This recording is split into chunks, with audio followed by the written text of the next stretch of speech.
Welcome live to Schellenberger Field on the campus of University of Lynchburg, where tonight we see the Randolph Wildcats make the short 5-mile drive over to UL and take on the Hornets in the quarterfinal round of the ODAC men's soccer tournament. This is the 4 versus 5 matchup, and I'm Joe Hutzler, your narrator for this program tonight. Two teams that are, again, separated by just 5 miles, but they have not played one another since 2018. That was also an ODAC quarterfinal match, one in which the Lynchburg Hornets defeated Randolph by 3-0 here on Schellenberger Field. They did play earlier this season in an exhibition match, which featured Lynchburg on top there 4-0.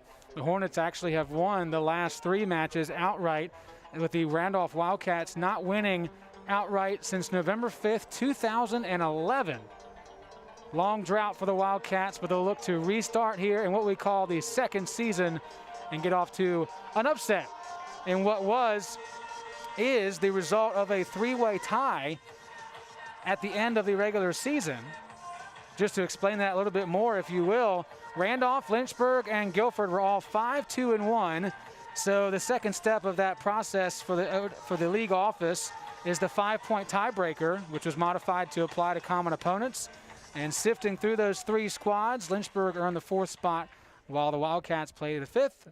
And, of course, the Guilford Quakers are playing in the 6th spot. There is your goalkeeper for the Wildcats tonight, Zach Ayler, the junior out of Vinton, Virginia. Ayler this season, 2 goals against, 11 saves in 4 games played.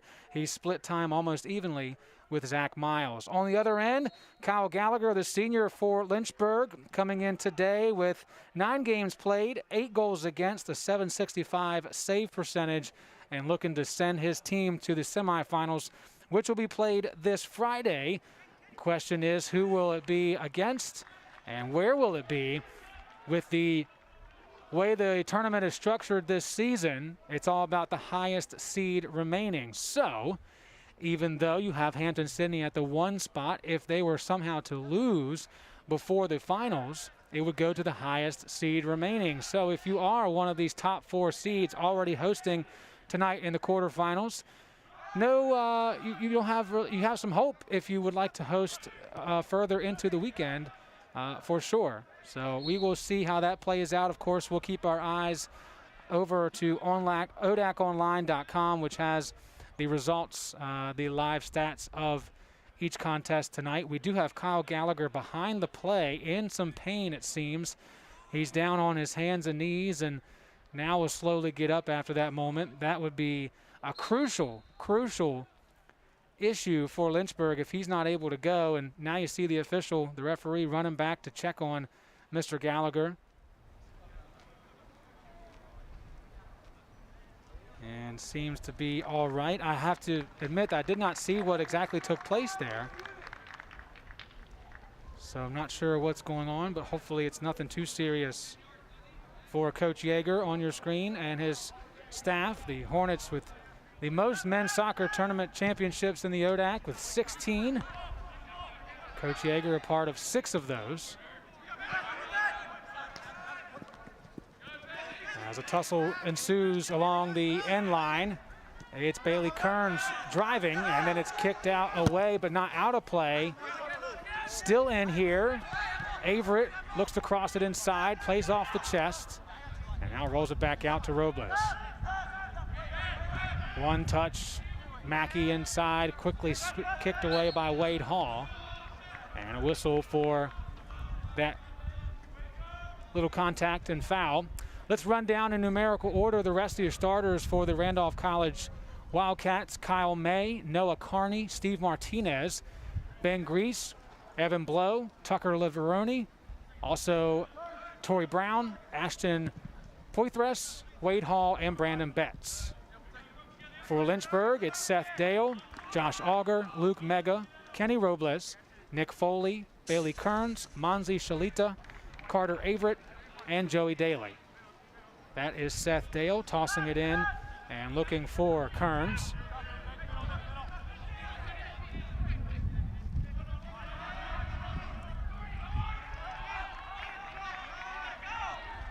if you're looking for individuals to keep your eye on tonight, you got to look at the 2 sevens on the field, Evan Blow and Luke Mega. As that pass was intended for Blow. Multiple ODAC Men's Soccer Player of the Week, the senior from Charlottesville, Virginia. 10 goals this year, leading the conference in that category, 21 points and 55 shots. Luke Mega, the opening ODAC Men's Soccer Athlete of the Week, has 6 goals this season, 13 points in his sophomore campaign after picking up ODAC Rookie of the Year award last season. And this whistle will send it all the way back for a free kick by the Wildcats.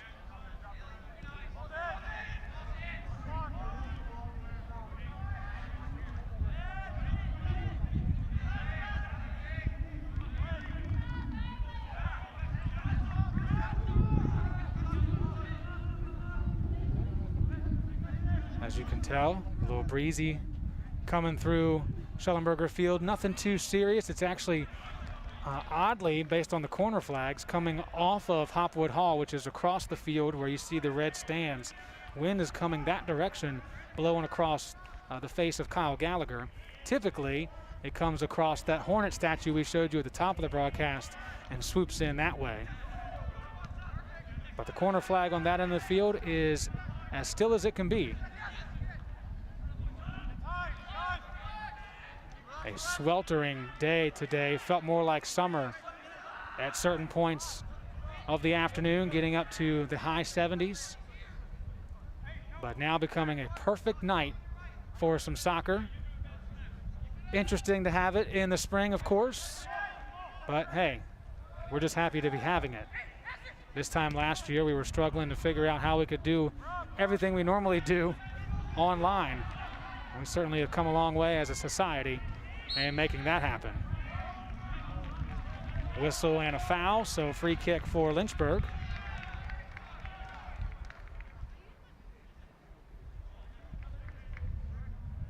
Randolph has 70 fouls coming into this match tonight as Daly sends it all the way to the near side corner for Robles.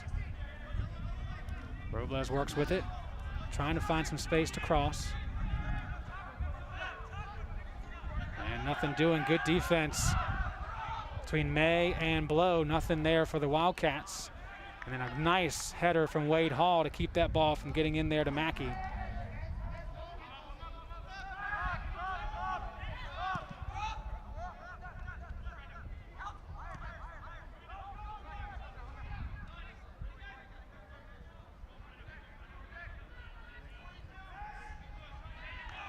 Got a change in the back line tonight for Lynchburg compared to Saturday in that 3-2 defeat versus Washington and Lee. Josh Auger, the freshman from Greensboro, is back there as he has been most of the year. Saturday, Coach Yeager and his staff sent Griffin Phillips out to start, and Auger would come in relief throughout the game.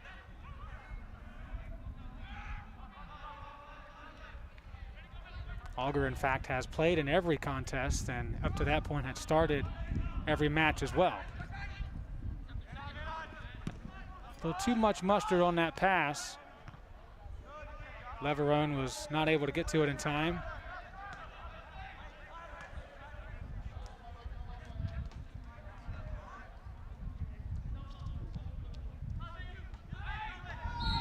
That's going to be a whistle against Wade Hall on the push.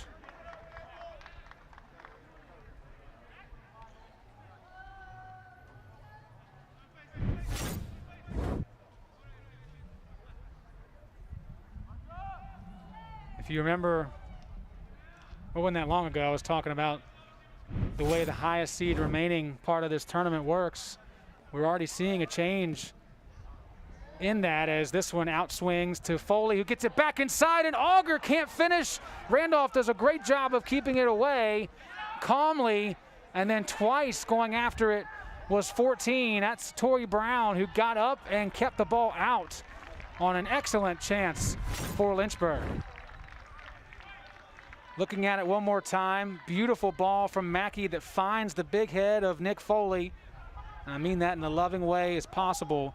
And Auger just not enough, I guess, oomph on the way his head hit it. It was more of a lob, so it gave time for Brown to get to it and keep it out of the net.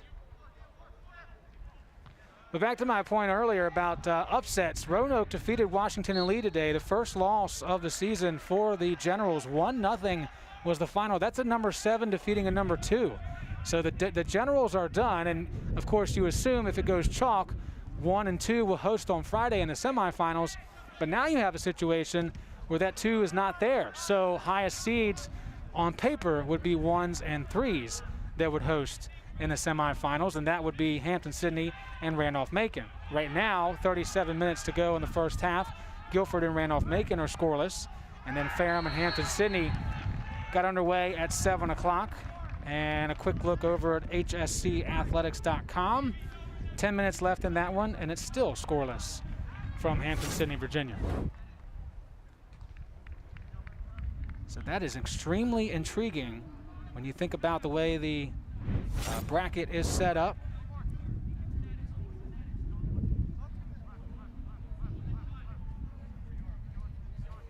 We saw this in basketball, in fact, within the ODAC tournament, as the Wildcats set up for a free kick in a pretty good position. Blow will take the shot, and Gallagher will knock it down. But Lynchburg ended up hosting both men's and women's basketball tournaments because of upsets at the top of the bracket. Actually, for Lynchburg, it was due to COVID being on the Bridgewater team. So they were the 2 seed hosting, and Lynchburg was the 3 seed hosting the championship game.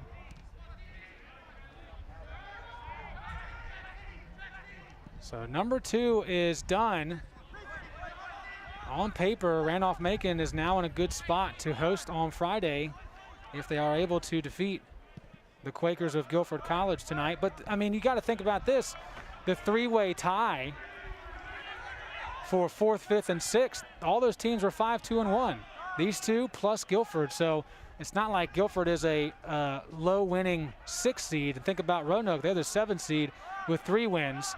And they got the job done today in Lexington. Extremely tough to do against a very, very good Generals team that we got to see in person on Saturday afternoon. Jumped out to a 3-0 lead against Lynchburg. And ended up being a 3-2 final as that ball is dangerously played inside, but Gallagher calmly holds on, and we've got a Hornet slow to stand up. That's Joey Daly, but seems like it's nothing too serious, so he'll jog back to his spot, and we'll get a big boot from Gallagher. Taking a look at Coach Adam Godwin for the Wildcats. Certainly one of the best seasons in his career as head coach.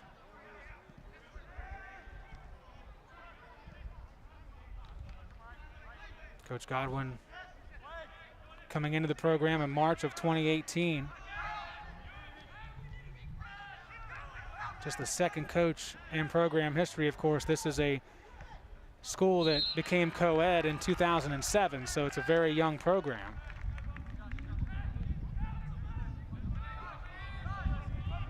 Coach Godwin actually helped out with the Lynchburg women's soccer team for a little bit as a fill-in assistant. And then when Randolph's position opened up, the England native took the opportunity to start his own program essentially and see what he can do as the man in charge. 5-2-1 this year in a season that only featured ODAC opponents. Losses to Hampton-Sydney and Washington and Lee, the top 2 seeds in the tournament. So, I mean, not too bad, to say the least. Lynchburg heads over for their first corner kick of the evening. Ben Mackey will take this. I saw Ben Mackey before the contest. Are you nervous? He said, nope, we're ready. That's the only response that was needed. And this one comes right at Ayler, who punches it away. Still loose and sent over top. Seth Dale getting a piece of it. Sophomore looking for what would be his first goal of the season. Look at it one more time. Ayler and then chested down and kicked away by Dale. Those are those moments where you'd rather have your keeper, if he can, catch the ball and hold on. Don't give the opponents any chance to have a rebound shot opportunity. And even your own guys. We've definitely seen plenty of own goals in our years of watching soccer together. So always got to try to grasp that ball, as this one still stays near the 18 for the Wildcats. Blow plays it back to the middle, but nothing but white shirts around it. So it's Luke Mega and Ben Mackey closest to it, two leading scorers for this Hornets team. It's usually a good place to start. Nice pass, and then stolen away by Hall, away from Shalita. Hall ahead now on the sprint. It's Ashton Poitras. And Poitras looking for an angle to cross here. And he wisely just kicks it off of Auger. And it becomes the first corner kick of the night for the Wildcats. I think Poitras lost some luggage along the way. Yeah, lost his shin pad in the process. Good work by Mr. George on camera.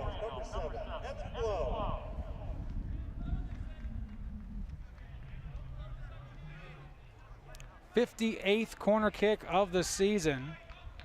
Evan Blow will send it in. Opponents take 36 this year total. So the Wildcats have had a lot more set piece opportunities from the corners. Swings it in, and there you see what we talked about on the other side that Ayler could not do. Gallagher making the catch in midair, no chance for a rebound, and a quick boot away. 2-on-1. Ben Grease, Bailey Kearns, Kyle May going after it.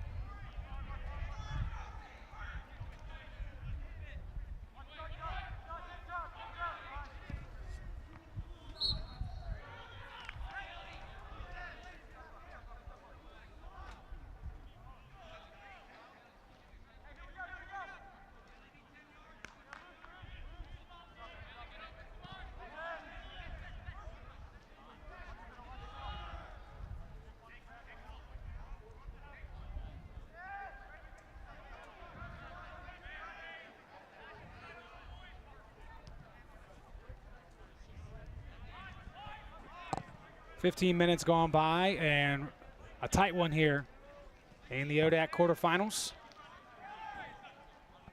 First time these teams have met as that one rolls across the goal line. Gallagher lost it on the deflection. This tiny one that it was enough to fool him, and luckily no one there on the other side to clean it up with a big Wildcat paw.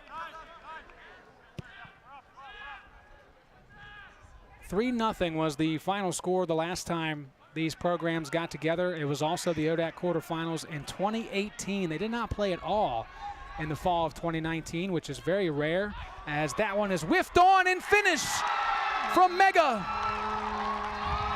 7th tuck of the season for number 7. And Lynchburg breaks the ice with 29 minutes to go in the first half.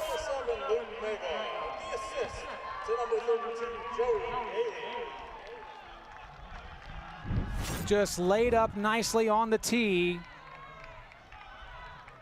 And Mega swings for the fences to make it 1-0.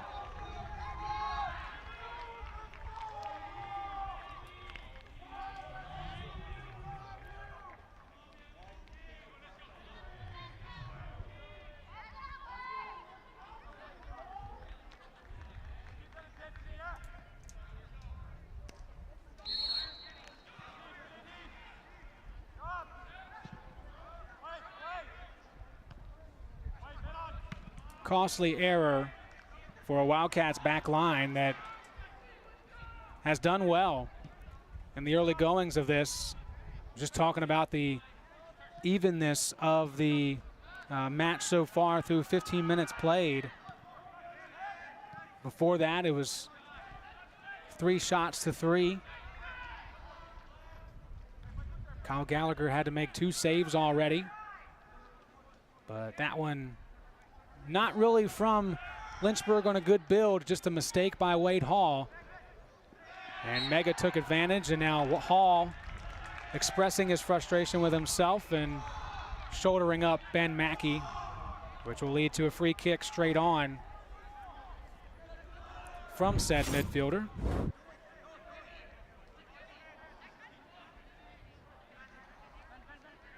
There it is again.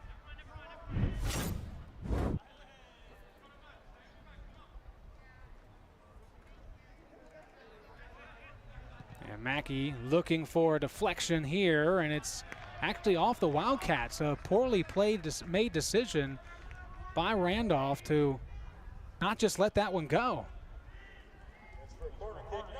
Mistakes compounding for number 19 on the visitors roster.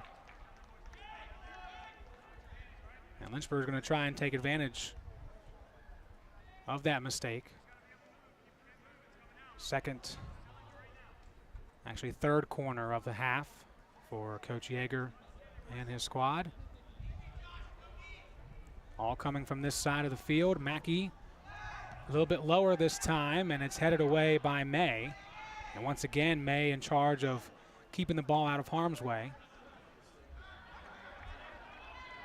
Now Mega in control, crossing one, rolls back to the 18, and cleanly put away as the Wildcats look to respond quickly. Lynchburg has had a few issues this year with quick, fast break, if you will, opportunities by the opposition when they get deep in their offensive third. One or two bounces gets away from the midfield and the defense, and it's turned into a goal for Hampton-Sydney. That was the game-deciding goal in that match. And then on Saturday, the first goal of the game against the Generals came against Lynchburg in a similar fashion, where it ended up being a one-on-one situation on the other end after a good push by Lynchburg. So that will have to surely be something that is looked at and continued to be harped upon as this contest moves forward. And if you're Lynchburg, you hope that it's still talked about going into Friday.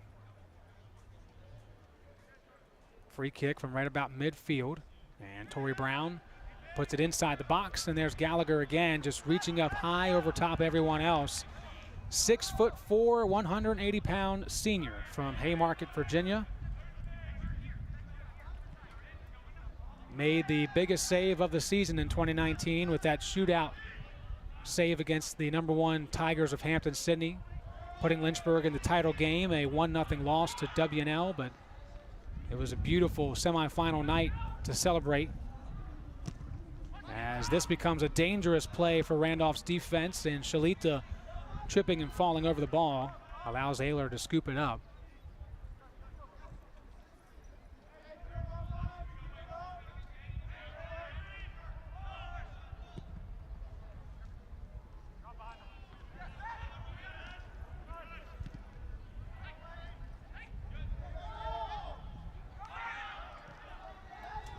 Great ball from Mackey, everyone on side. It's building here. Ben Mackey cuts to the 18, throws it inside, looking for Robles, and will regret maybe not taking it himself as it gets cleaned out by Randolph.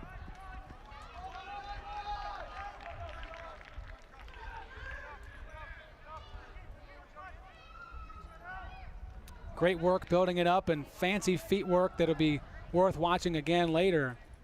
Just couldn't execute on the end of it.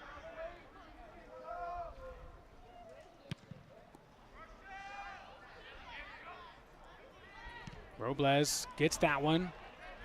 Mackey, one touch ahead, looking for Kearns, who gets a little bit too hard and behind the play. There's a push that leads to yet another free kick for Lynchburg. Ben Mackey has been involved in everything here tonight. Check it out one more time. Yeah, just slid in right on the shin area. That's why they wear those pads.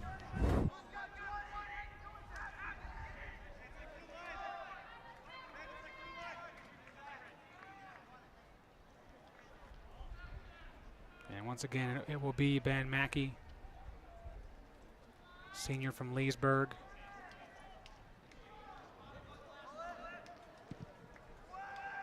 Looking for Foley, heads it across, and this one will get put in by 6 in white.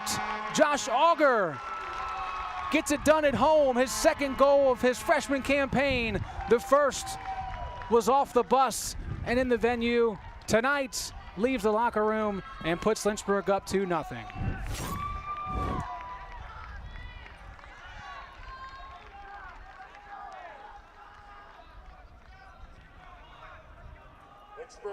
just for good measure. Got it with the knee.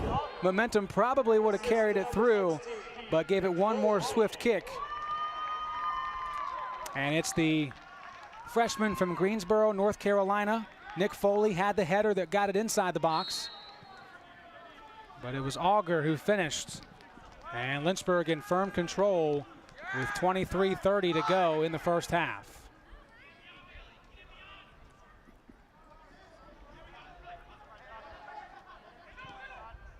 Randolph will need to start showing some grit on the offensive end, get some builds to that box area, try to get a couple passes to get Lynchburg's defense on their heels, maybe get them off their spot. Unfortunately, the midfield area has not played well for the Wildcats. And it's been a lot of us looking to our right. Lynchburg in control offensively.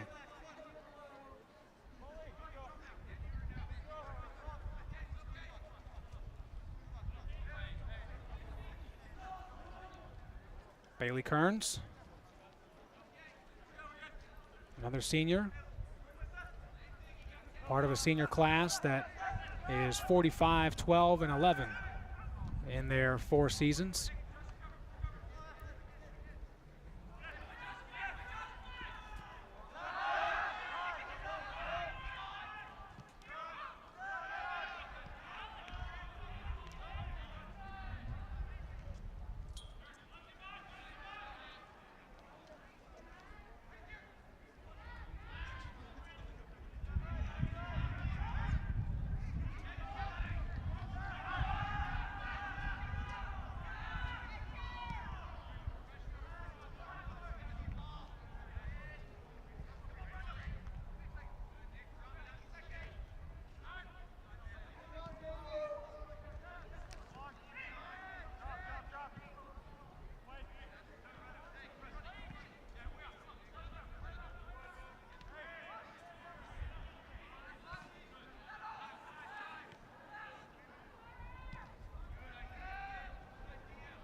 Lynchburg sensing a moment to split the D.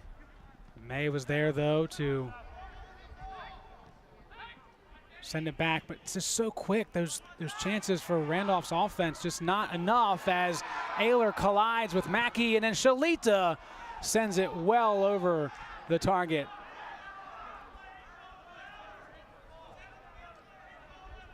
Goalkeepers are like quarterbacks. They will get preferential treatment. They are afforded the most space. And that's a tough one because you saw Ayler, didn't reach his arms all the way out to play the ball. He brought him back in and became more of a boulder. A lot easier to take that call if his arms are outstretched and he's going for the ball specifically. But in the end, no call. We keep going, and you look at Isaac Carney, freshman from Charleston, West Virginia. Isaac and his brother Noah on the squad. Noah, a sophomore, as Ayler slides out. There's an offside call from the near side AR anyway. The referee did not see that.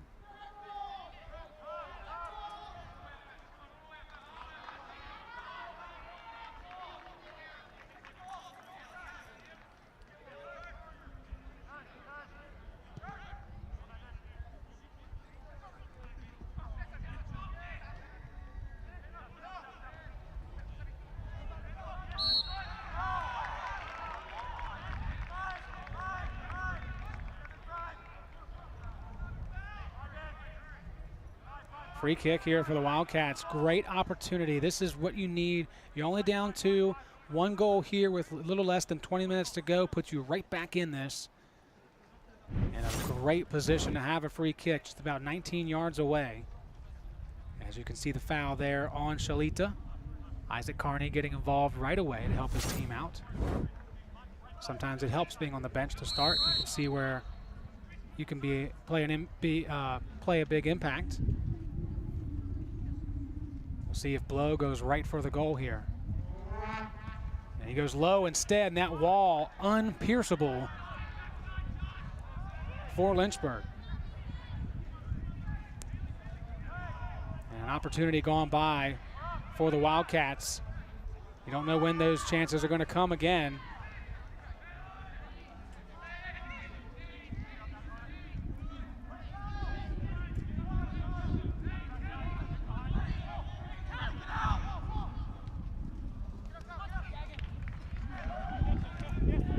Seth Dale getting down and dirty, getting as much of that ball away from Randolph's feet as he can. And it leads to decent play in the midfield, but now the Wildcats building here. Pinballing around, and then Blow gets it on the outside of the foot and sends it well off target.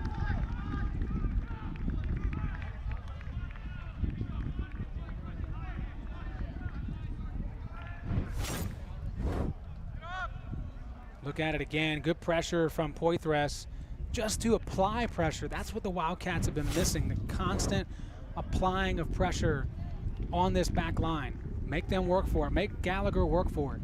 Early on, they did that. Kyle Gallagher with 2 saves really early.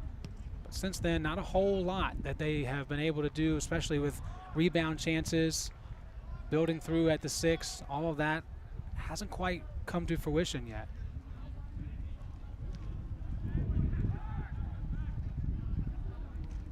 Here's a really good chance. If it gets through to Blow, it does. Dale right there with Blow, though, and he can't get an angle to cross. Now he'll look for some help on a trail, and Dale steals it away. Excellent defense from the sophomore. It leads to Lynchburg once again stamping out an opportunity for Randolph. Kearns knew he was offside, so he just left that play.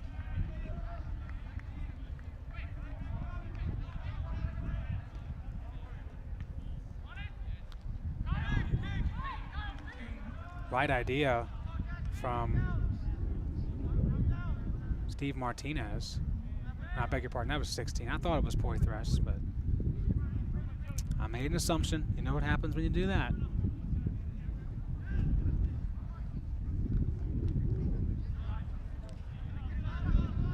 May getting there just in time, not running into our camera. Thank you very much, number 2. George will be okay. The camera equipment, though, that might not be okay.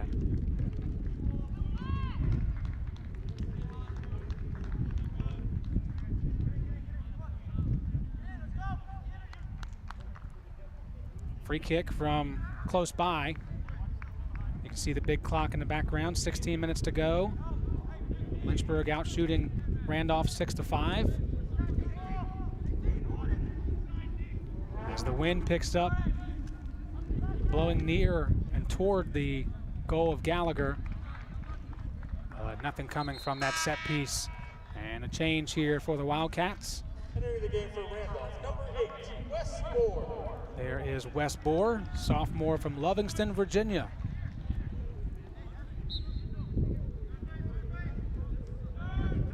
Home of the Lock-In Festival, which I hope we get to enjoy someday soon again.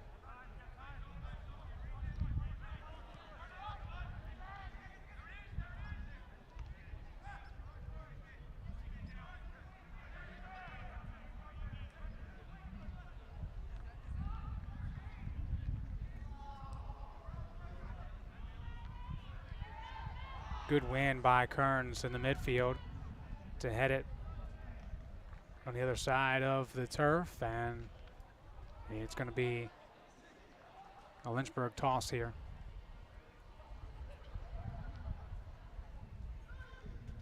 Six to 5 shots advantage for Lynchburg, each team with 2 shots on goal. Lynchburg has 2 saves from Gallagher. Ayler has not been able to stop those 2 shots on him, although he was close to both. One from a mistake by his defender in front. As the Wildcats build a beautiful one here, goes upper 90 opposite side. What a shot off the bench and on the board for Wes Bohr. Randolph scores, scored by number 8, Wes Bohr. The assist, number 3, Noah Carney. How about this? Look at the assist from Carney, and Bohr just rips it. Upper 90 oppo. Number 18, Brennan second goal of the season. And that's what you should do. Just smile, man. That is a huge moment in this contest to cut the lead in half. And talk about a confidence builder. You just stepped into the game, and your team is right back in it.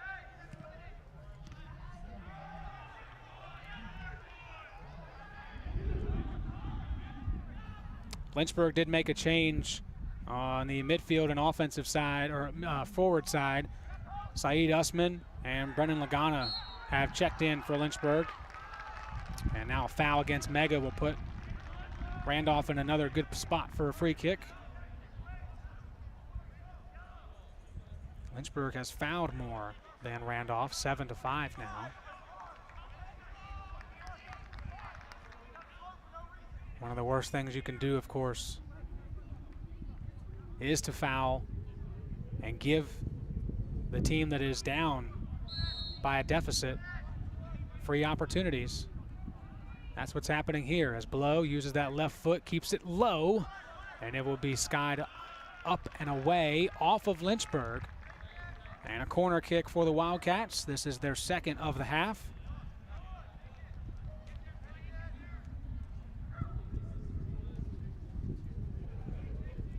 Number 4, Lynchburg. Number 5, Randolph in the men's soccer ODAC tournament. Carney. And that one goes off a Hornet, then off the crossbar, and then into the hands of Gallagher.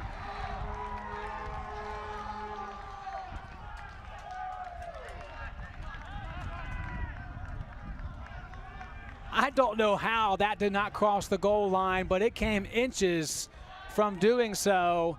Unfortunately, inches can go against you too, and that time it did for the Wildcats after a tremendous free kick. Check it out one more time. Isaac Carney with a hard shot off the chest of Auger, and Blow right there. I think Gallagher got just enough to deflect it up and off the crossbar, and it's still 2-1 Lynchburg.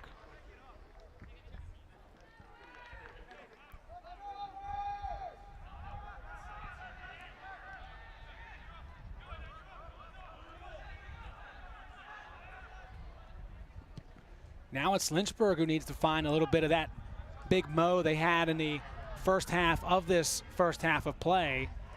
It allowed them to jump out to a 2-0 lead. Of course, the first one was a mistake by Wade Hall, but Mega was there to finish that mistake. And then the second was off a corner kick from, or excuse me, a free kick from Mackey. And then Foley headed it inside and Auger cleaned it up. But now the Wildcats, even though they're down, they have the momentum on their side completely. They're the ones with great pushes, with consistent play in the offensive third for them. And Lynchburg's on the back foot.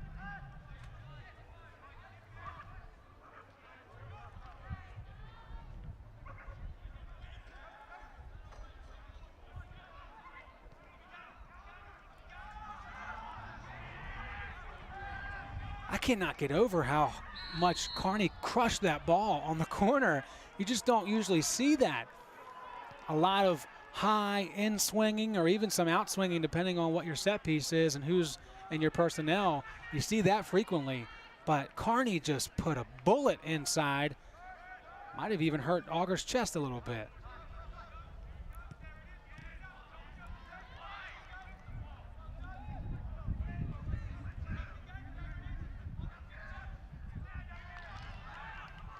Good work by the Wildcats, poking that one away for a moment. And it's Carney again, getting some help from Hall. Just about 10 minutes remaining in the first half. I'm Joe Hutzler, and you are concerned fans who are tuning in tonight, and we appreciate that. The first of 4 matchups this evening around the ODAC in the ODAC men's soccer quarterfinals. We've already had one upset this evening that featured number 7 Roanoke defeating number 2 Washington and Lee, the first loss of the season for the Generals. 1-0 final.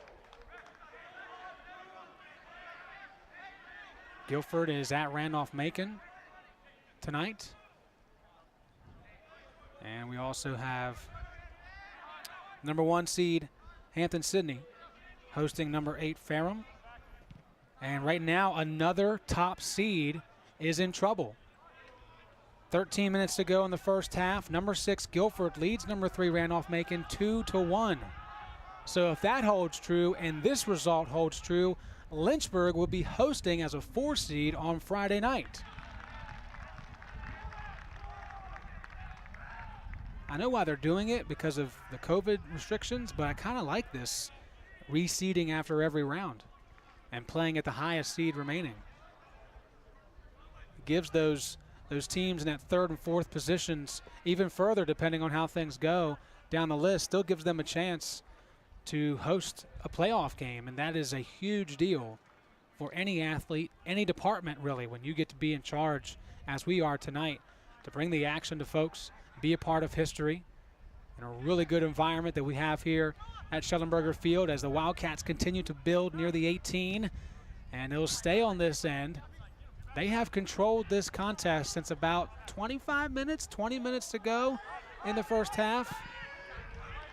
Good tackle by Martinez, who still has a chance to push it through. Poitras will find Bohr. He's our recent goal scorer, and then Bohr just too much on it that time. Sends it all the way across the field and out into the student section. Good to have the Pack the Track fans back here this spring.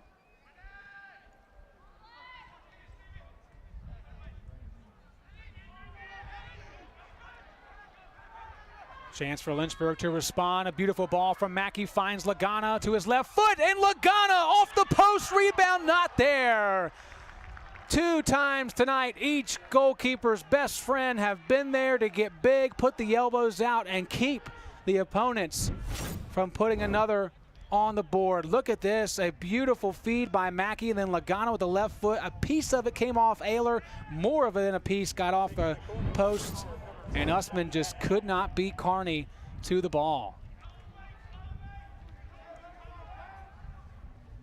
3rd corner of the half now for Lynchburg.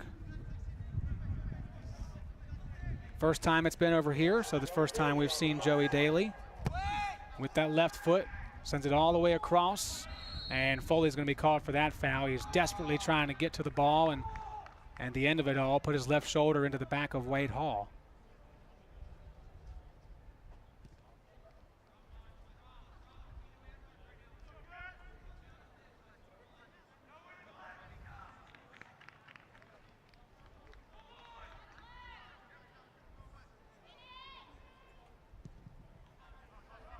We told you about the score from, from Ashland, Virginia.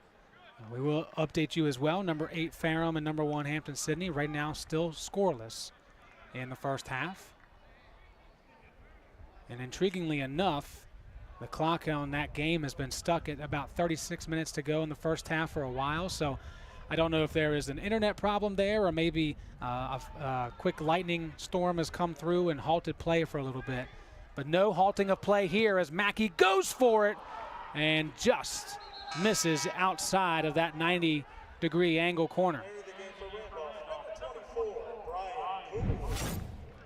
Brian Kuhl, freshman from Fredericksburg, is in for the Wildcats. Did you take another look at it? A beautiful angle to see Mackey curling it, but it curled a bit too late, just like me at the bowling alley. It never turns in when I want it to turn in. A strike turns into a gutter ball.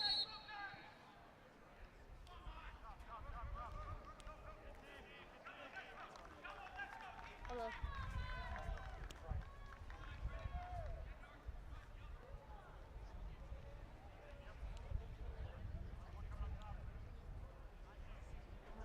Let's look at our student section. Mostly athletes supporting other athletes tonight. In this win or go home scenario. Unfortunately for all fall athletes, it truly is that. There is no chance of an NCAA tournament match, as the committee canceled those way back when probably could have decided to wait a little bit longer. But in the end, it does give some of these athletes an extra year if they choose to use it. Some will not, however. As the captain, Steve Martinez, sends one inside, and it's headed away by Lynchburg, but it will turn into a corner kick for the Wildcats. This will be their third of the first half.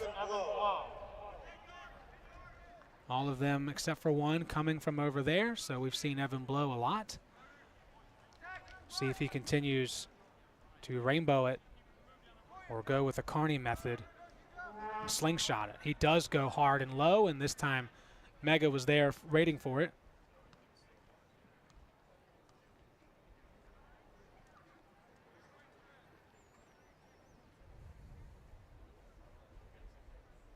The senior from Charlottesville sends it out to Martinez, and he'll send it inside looking for a deflection, and it's Foley using the head to keep it away from Gallagher. Sometimes you just got to pull back on that stick and let the pinball fly and see where it goes. Martinez did just that, and it became a dangerous play. Lynchburg's defense tested again as we get to 3.5 minutes to go in the first half. Another corner. This time it's Carney from the near side, and too strong over the head of everyone, and a goal kick for Gallagher.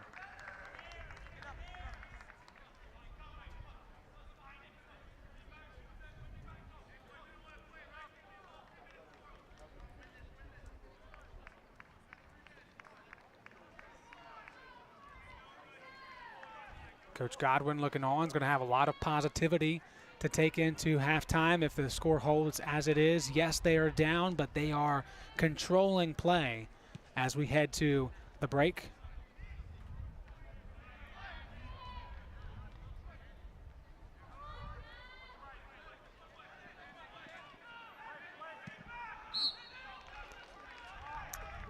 A delayed whistle turns into a free kick again for Randolph.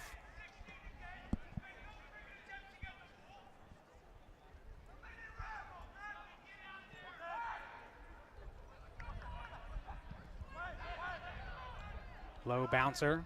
That's swept away by Mackey.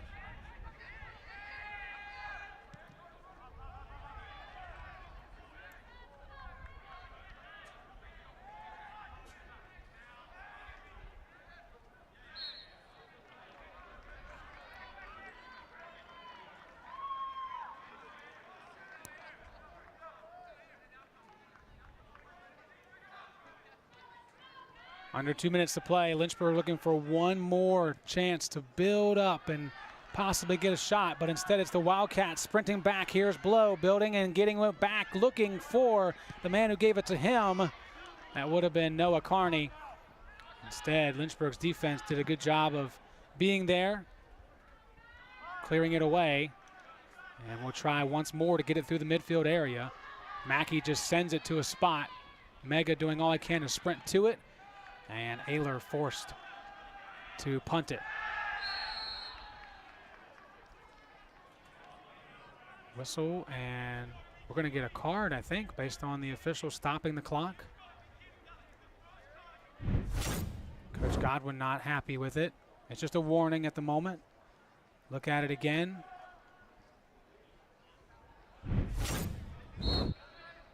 Brian Cool. The Wildcat charged with the infraction. May wins the header.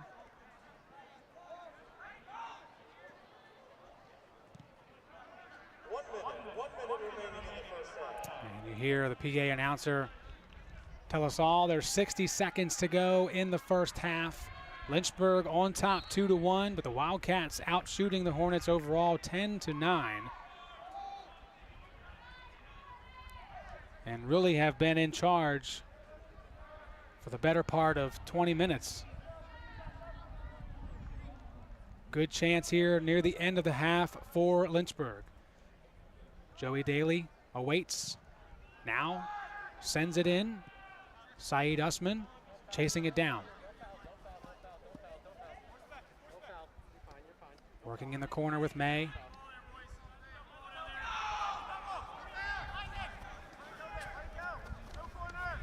10, 9, 8, 7.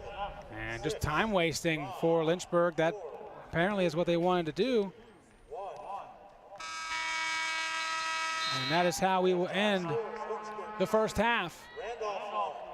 Lynchburg on top 2-1, but the Wildcats in control of time. They will want to take this into the second half and build off of it, maybe tie things up. Who knows? The only way for you to find out is to come back. We'll step away. You're watching the ODAC Men's Soccer Tournament quarterfinals on the Lynchburg Hornets Sports Network.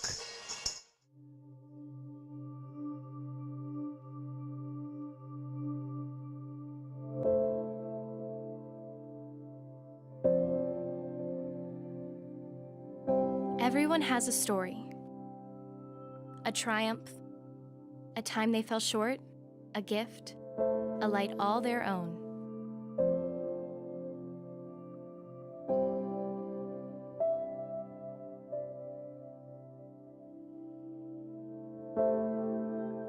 Every story has a beginning. For us, our stories began long before we got here, at the moment we discovered we had something to share with the world.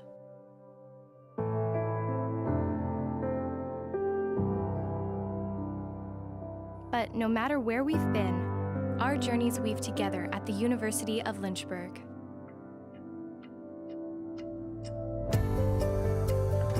Since 1903, we've grown from a handful of students to a diverse, dynamic community of students, professors, staff, and alumni around the world.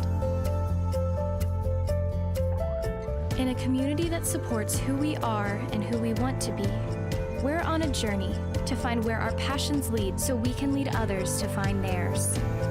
Together, we have more experience, we have more knowledge than we do alone. Eventually, our stories will lead us to a path all our own, and we will share our passions with the world. No matter the journey we choose, the University of Lynchburg is, and always will be, our home.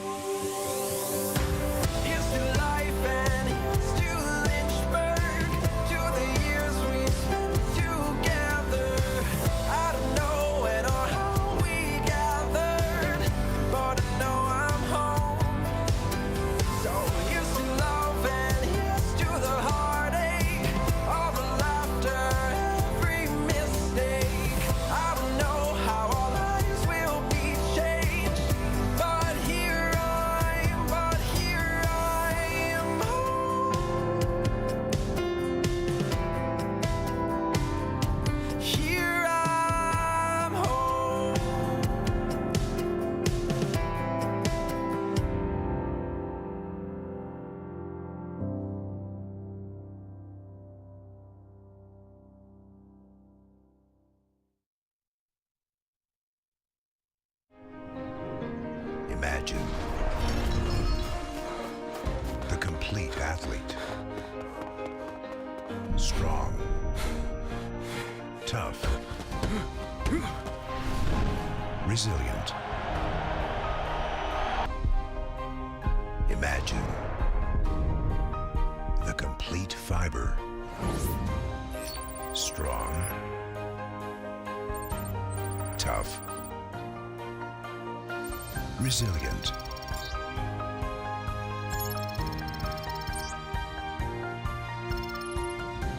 Built by science, proven by testing.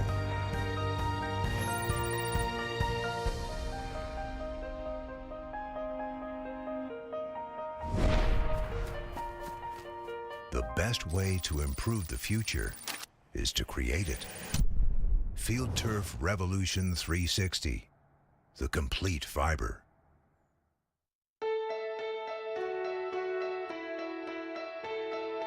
For the love of the game. That's what it's all about, they say. But for those of us who are Division III student athletes, it's more than that, a lot more. Sure, the game is important, but as we work so hard to build both mind and body, it's more about team and the schools and communities we represent. And for the many of us blessed with the strength to compete in sport at the college level, we understand that with what we were given comes a special obligation. An obligation not merely to work towards a personal best in the classroom or in the sport we love, but rather an obligation to help those who have their own special needs and whose love for the game is no less intense. That is why NCAA Division III teamed up with Special Olympics. For Special Olympics athletes, victory belongs not only to those who first cross the line, but to all of those who compete and endure. They are challenged in ways we cannot imagine. They are survivors who test themselves harder and with greater joy than we will ever know. Since August of 2011, we and others from Division III campus communities have volunteered more than 250,000 hours, time away from the classroom and practice field, reaching across the country to coach and mentor Special Olympics athletes. And to learn, as we all do, that in giving we receive so much more in return. Sport ennobles us, and in giving the gift of sport to those for whom it seemed an impossible dream, we are working to make this a better world. Help us keep that dream alive. Be part of it. Get involved. You can make a difference.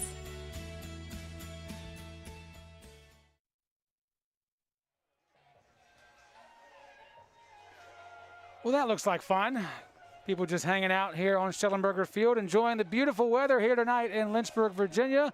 And we are enjoying a fantastic match of soccer. It is 2-1 Hornets at the half, with the Wildcats sensing an opportunity for the comeback. We'll see if they can pull it off in the second half. We'll come back with first half highlights and the first kick of the second 45 on LHSN.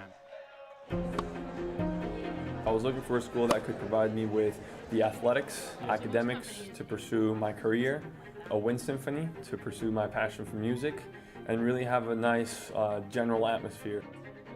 The professors here are really unique, their background and their passion for teaching. It's really a place where you can explore.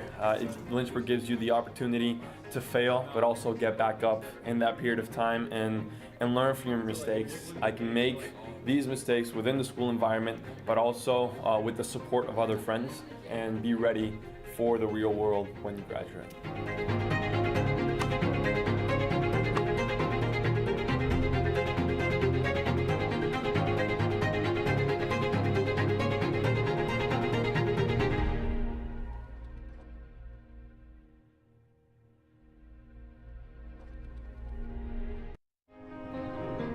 Imagine the complete athlete. Strong, tough, resilient. Imagine the complete fiber. Strong, tough, resilient.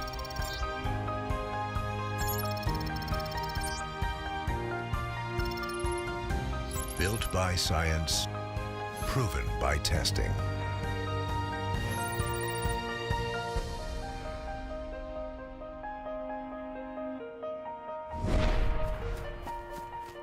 The best way to improve the future is to create it. Field Turf Revolution 360, the complete fiber.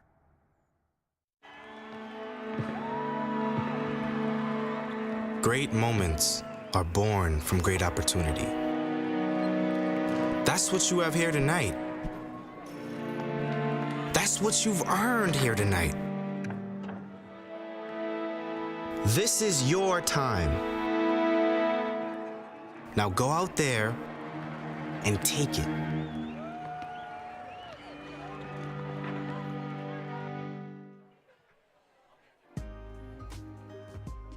Welcome back to Schellenberger Field. Let's take a look at our first half numbers. As you can see, it is pretty tight throughout every single statistical category here through 45 minutes. Even high in the fouls area, exactly what you would expect in the Hill City rivalry. Lynchburg leads 2-1 at the half. Back with first half highlights and the second half touch on LHSN.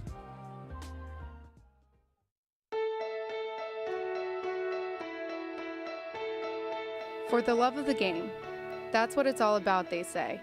But for those of us who are Division III student athletes, it's more than that, a lot more. Sure, the game is important, but as we work so hard to build both mind and body, it's more about team and the schools and communities we represent. And for the many of us blessed with the strength to compete in sport at the college level, We understand that, with what we were given, comes a special obligation. An obligation not merely to work towards a personal best in the classroom or in the sport we love, but rather an obligation to help those who have their own special needs and whose love for the game is no less intense. That is why NCAA Division III teamed up with Special Olympics. For Special Olympics athletes, victory belongs not only to those who first cross the line, but to all of those who compete and endure. They are challenged in ways we cannot imagine. They are survivors who test themselves harder and with greater joy than we will ever know. Since August of 2011, we and others from Division III campus communities have volunteered more than 250,000 hours, time away from the classroom and practice field, reaching across the country to coach and mentor Special Olympics athletes. And to learn, as we all do, that in giving we receive so much more in return. Sport ennobles us, and in giving the gift of sport to those for whom it seemed an impossible dream, we are working to make this a better world. Help us keep that dream alive. Be part of it. Get involved. You can make a difference. I was looking for a school that could provide me with the athletics, academics to pursue my career, a wind symphony to pursue my passion for music, and really have a nice general atmosphere. The professors here are really unique, their background and their passion for teaching. It's really a place where you can explore.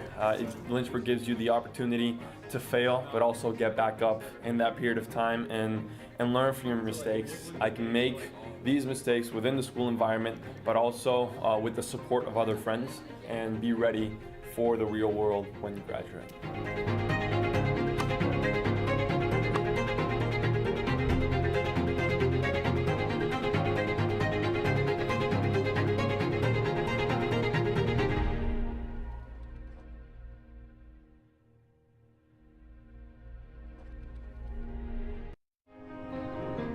Imagine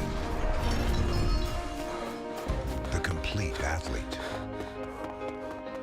Strong, tough, resilient. Imagine the complete fiber. Strong,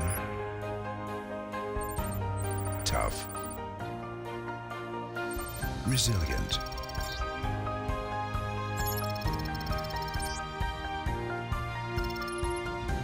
Built by science, proven by testing.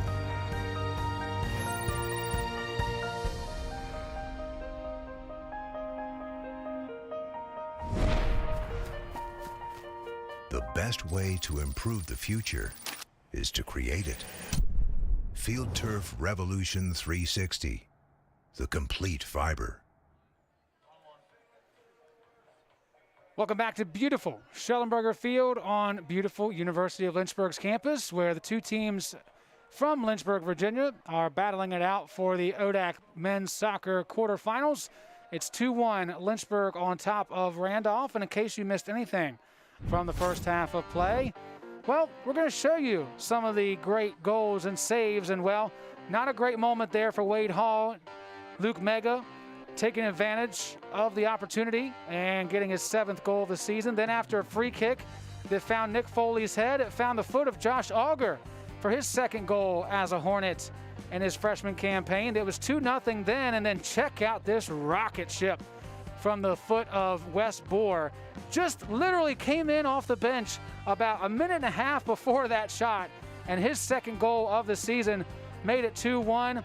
Great chance here. Carney with the corner kick, blow right there, and it just bounces off the crossbar. No VAR here to see if that ball crossed the goal line or not, but in the end, it has made for a very entertaining contest tonight, and we are ready for another excellent half of soccer to see who will move on to the semifinals on Friday, with the biggest question being, who will they play? And right now, well, your guess is as good as mine because it is a tight battle throughout the rest of the conference related to the other quarterfinal matchups. We know that Washington and Lee fell to Roanoke earlier today, I should say. 1-0 was the final. Number 7 Roanoke knocking out number 2 Washington and Lee. So there's one of your would-be hosts for Friday already taken out. Then we look down at the number 1 seed at halftime. Hampton-Sydney and Ferrum is still scoreless, with Ferrum outshooting the Tigers to this point. So that's an interesting to keep your eyes on. And then to start the second half, in Ashland, number 3 Randolph-Macon is losing to Guilford. Number 6 Guilford 2-1. So if things wind up going crazy tonight, and you have one of the two of the top 4 teams falling, Lynchburg could be hosting on Friday night. If Randolph defeats Lynchburg and Guilford holds on to defeat Randolph-Macon, Randolph's a host on Friday night. So very intriguing moments here in the quarterfinal round, and we're excited to bring you a little bit of that here on LHSN.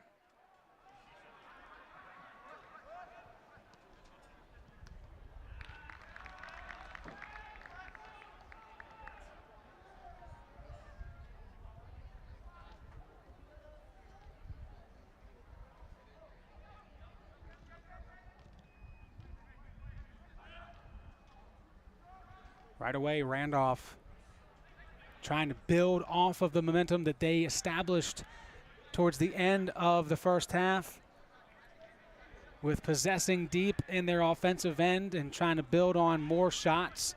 They're outshooting Lynchburg 10-9. They have tested Kyle Gallagher a good chunk of the time. He does have 3 saves tonight. His counterpart, Zach Ayler, just 1 save to his credit. And this one's a good chance that Ayler pokes away for save number 2, and then the Hornets not able to get contact on the rebound. Kenny Robles was there after a fantastic ball inside. Ben Mackey once more that close to adding another one for the home team. Look at it again. Mackey diving ahead with his head, and then Robles missing on the sliding kick. It was touched by Randolph, so it will be a corner kick. This is Lynchburg's 4th of the night, and it comes very early in the second half, and it's going to roll right back to Kearns, and it's close to the goal line. Ayler punches it away, and the whistle bails out the rest of the play. So just as I mentioned, Ayler only 1 shot or 1 save there in the first half. He is tested immediately and comes up large in 2 instances, including that one.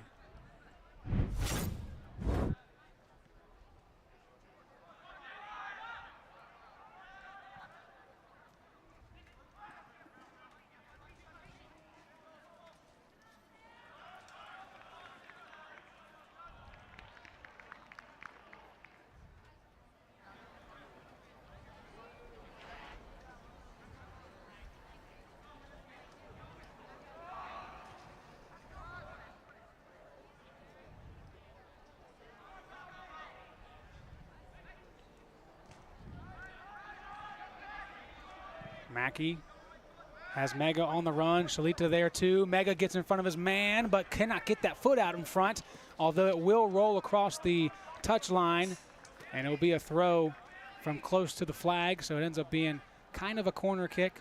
That was a great battle between Mega and Grease.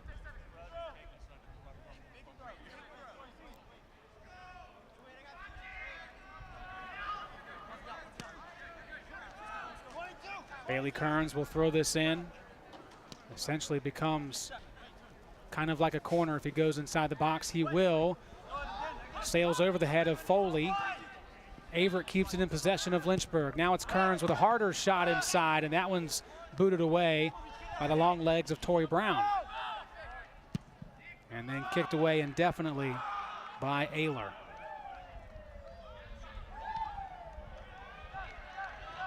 Evan Blow chases this down, looking inside for some help, not there yet. And then no chance. Dale gets in front, and Gallagher scoops it up. Tough situation there for Blow. You can't wait too much because you allow Lynchburg's defense to get back, but he just didn't have enough help with him on that same line. Even if he got it through Dale, there was no one else with a friendly shirt near the scoring area. Handball called on that reception. Goes against Wade Hall. And will be a free kick for Lynchburg in that general vicinity.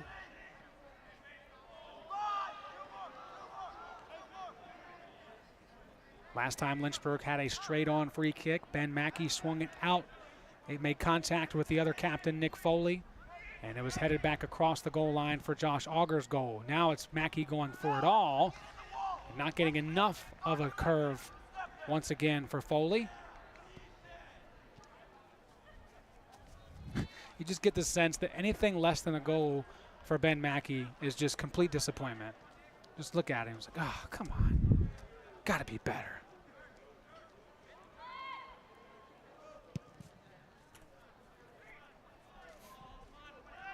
His brother John was like that too. So it makes sense. It certainly makes sense in a sport like this where every touch, every goal is so important. Because you could be like Randolph, scoreless, goalless against Lynchburg in the last two matchups. Tonight, they've made progress and have changed that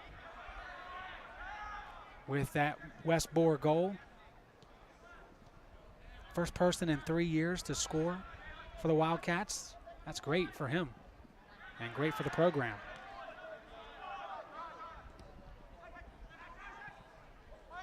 Good one touch into a spot. There's Blow, but Foley's there too. Lynchburg still trying to get it out of harm's way.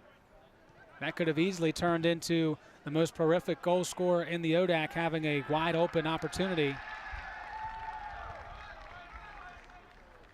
So good work by Foley. As I mentioned, one of the captains for Lynchburg, the other being Ben Mackey.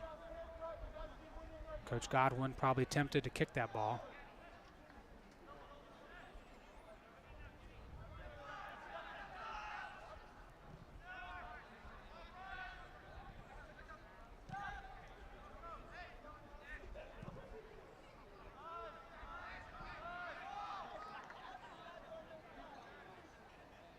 Ayler needs to play it back in the box and just does so he can pick it up with his hands. That was dangerous. So is that rollout as Mega flies in, trying to pressure Torrey Brown. Two players go down, and the official goes for the yellow and gives it to number 14 on the visitors roster.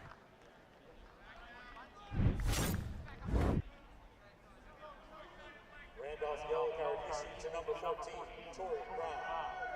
Yeah, brought that right leg up. And causes the official to go to his pocket. 13th yellow card of the season for the Wildcats. As Daly sends one for Bailey Kearns across the crease, headed in. It had to go across the goal, did it not? The official says no. Ayler kept it from going across the goal line, and that's twice tonight. A ball has been played on that end of the field, and a camera right along the goal line would have been great to have, because it's just too tough to tell from this angle if it did. I think some of the fact that Dale got a piece of the netting made it also look a little bit more dangerous than it maybe was. Ayler, for his part, confident about grabbing a hold of it and saying that, nope, that did not go across.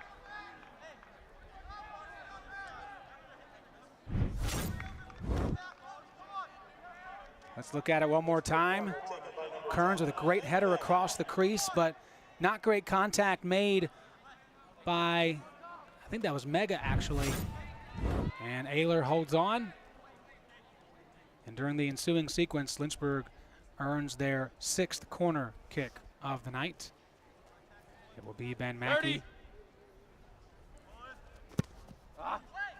And it rolls right in there to the arms of Ayler, and you could hear literally the disappointment in that kick from Mackey. Good work by the crew. It's tournament time, so let's put a little bit more into the production and put some mics down there near the corner flags so we can hear where most of the action happens. Usually we have one placed in the middle of the field, and that's great when the ball is near the midfield line, but not great when it's where the teams want to be. That's in the offensive third.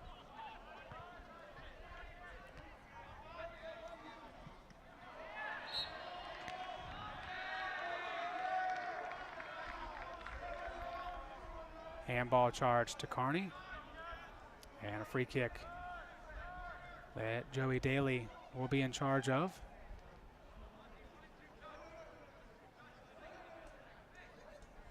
Junior out of Raleigh, North Carolina, chips it forward.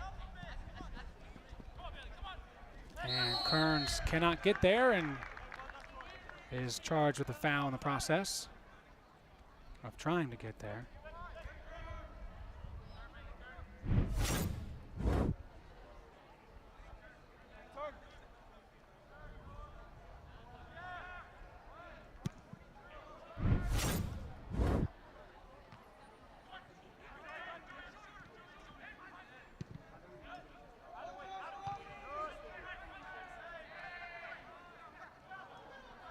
Playing on, says the official. So Blow puts it ahead.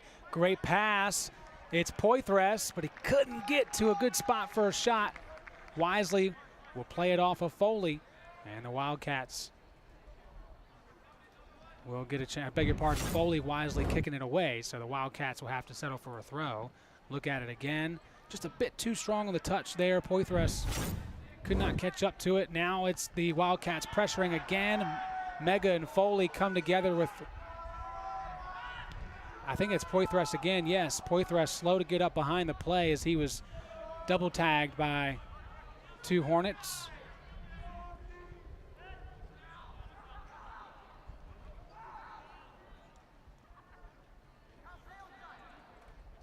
Randolph still with pressure and still with possession. Quick throw, they find Blow to his left foot. Off the hand of Averett, and inside the box, it's a penalty kick for Evan Blow and the Wildcats. Averett was just inside the 18-yard box when that ball hit his arm. Look at it again, it's a tough angle to see, but you can kind of see the white lines there. Sure enough, went off the hand of Averett, and a huge opportunity for the Wildcats to tie it up with their leading goal scorer, the leading goal scorer in all of the ODAC. Evan Blow, the senior from Charlottesville, Virginia. He's taken one of these this year, and he converted.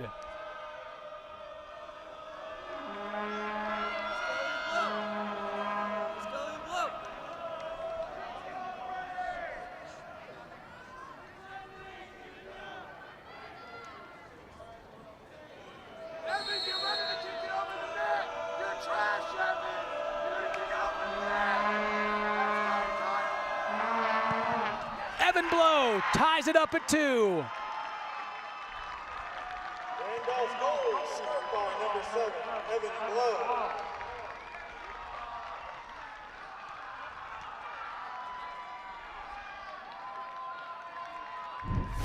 His 11th goal of the season, and just went low to the right.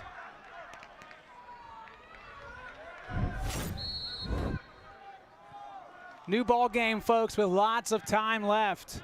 This is what you expect. This is what you would want to expect in tournament time. Two teams that have the same record. Things came down to a 5-point tiebreaker to put Lynchburg in this position to host. And so far today, the host schools have not been faring well. Washington and Lee falling to Roanoke today as the 2 seed. Right now, number 3 Randolph-Macon still trails Guilford 2-1. And it's still scoreless from Hampton-Sydney, Virginia. Number 8 Ferrum and number 1 Hampton-Sydney. And the Panthers pushing number 1 to the limit.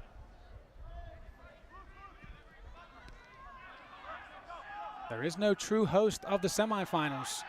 It will be highest seed remaining for each round, as Evan Blow, fortuitous to drive through and pick up that loose ball. And the Hornets in desperate need of finding that early momentum. Perhaps there was a moment of relaxation, of not really feeling like Randolph could come back from a 2-0 deficit, considering that if you count the exhibition match earlier this season, that was 4-0. The last two matches before that were all Lynchburg shutting out the Wildcats. So the mind may have been the enemy for Lynchburg. The Wildcats, not so much. They took that 2-0 deficit, used it as momentum to help build the offense up. Very efficient on passes. And they put themselves in this position to make it 2-2.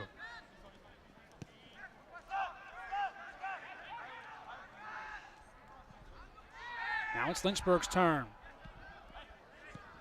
Daly, one touch out to Mackey, looking inside, maybe a cross. Here it comes, looking for Robles, not there. Hall got in the way, and then it's swiftly kicked away by Noah Carney.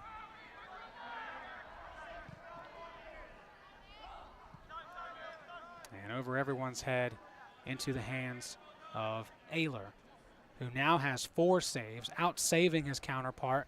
It was 3-1 saves in favor of Kyle Gallagher to start the second half, and now 4-3 for Ayler.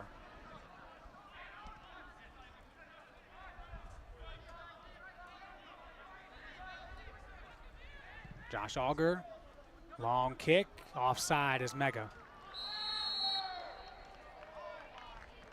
And look that way from this angle as well.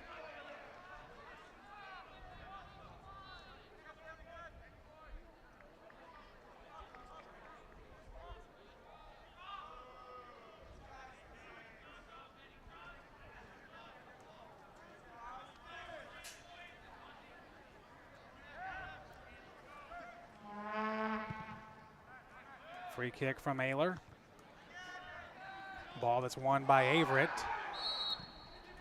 As I think that's Foley who went down. No, it's not Foley, it's Mackey, I beg your pardon. Nothing egregious there, just 2 guys went up for it. Martinez stayed low, Mackey went high and tumbled down like gymnastics class. Or tumbling class, I guess. It's more accurate. 29 minutes to play in regulation. And Dale sweeps that away from the foot of Blow, but it's still Randolph applying the pressure as each team will make changes, multiple changes to their lineups. Saeed Usman and Brennan Lagana will check back in for the Hornets. You can see Brandon Betts coming back in. He started this game. Tucker Leverone as well, who also started the game, is checking back in. The substitutes from the first half for Randolph started the second half. So now they will step out, and this ball will edge closer to the box and then kicked out by Josh Auger, and it becomes corner number 6 for Randolph.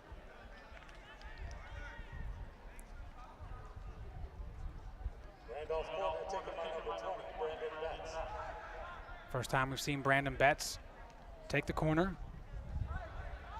Swings in off the chest and then chipped through. Carney's trying to get there before Mega does. He cannot, but it's going to stay with the Wildcats. Quick throw from Carney.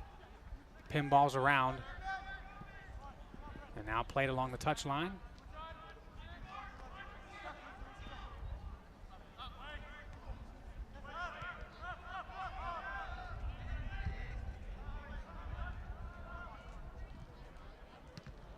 Hall tries to push it back inside. Instead, it bounces out to Usman and bounces out of play. Lynchburg will take it here.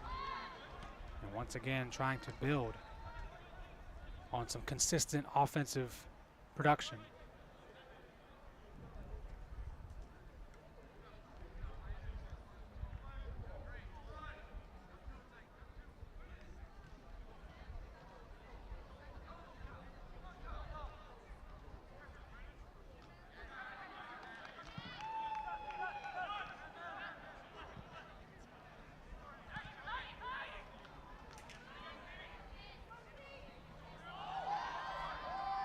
Mega with a nice move to keep possession. Luke Mega at the 18 gets to his right foot, lets it go, and scores!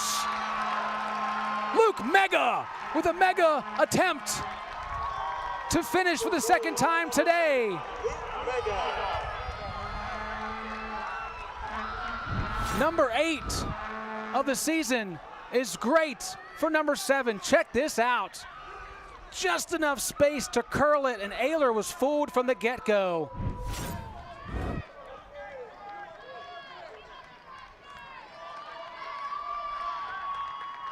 No such thing as a sophomore slump for Luke Mega.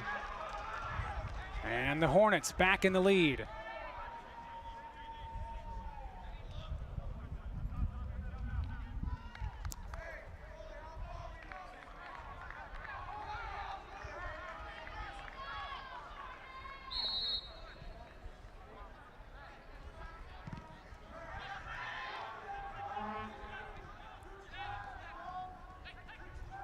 Right away, Randolph building here towards the 18. And then kicked away by that back of the defense. Long ball from Mackey looking for Lagana, trying to work his way back to the middle. Brennan Lagana still vying for it, and the whistle will go against the freshman.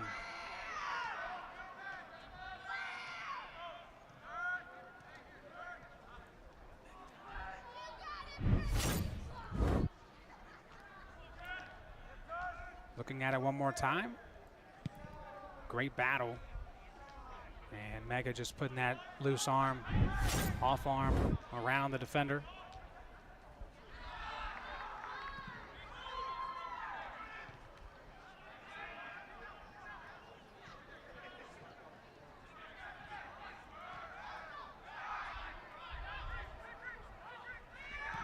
Pat Pecunis leaves it back for Mega. First time we've seen Pecunis tonight actually wearing number 4.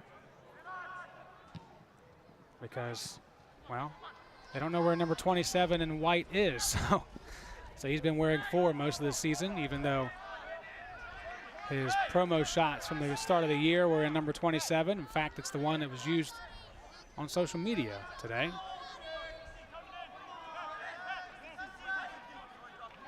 Lagana ready for the toss.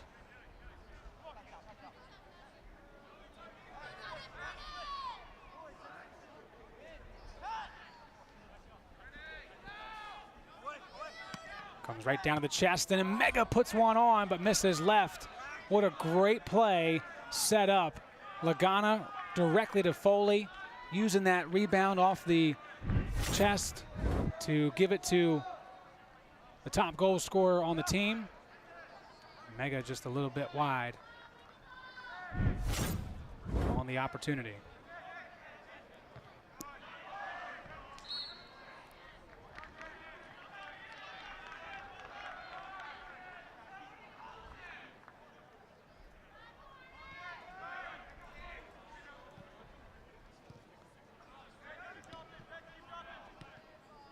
First time, no good. Second time, Averett does find Daly. Creates some space for himself. Mega scoots his way around the defender. Here's Mega again, puts one on again, and Ayler that time sure-handedly keeps it away from the goal and in front. Now Luke Mega has the confidence of his musical preferences, Tupac and Biggie. Part of his pregame playlist, both today and every game day.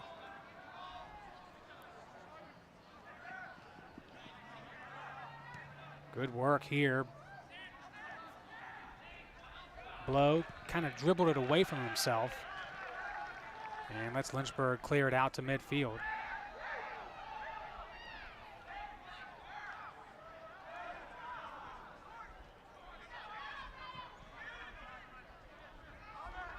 Lagana with great pressure, working against Torrey Brown, who goes down. Now Lagana has some help with Pecunis. Pecunis lays it back for Lagana, back for Pecunis. One too many touches. Lagana still has a chance, but instead it's the sure foot of Ben Grease who keeps it away. Lynchburg has refound the confidence needed to take control of this match again. It has been a long time since they lost it, but it's fully there now as Mega goes deep. Carney heads it away.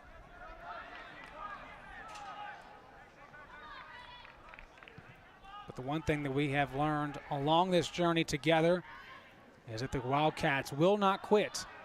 They will continue to push. And only down one now seems like cake compared to the 2-goal deficit. Betts collects it here, looking for an angle to cross, lays it back for Carney, and that one deflects off of Foley standing right in front of Gallagher.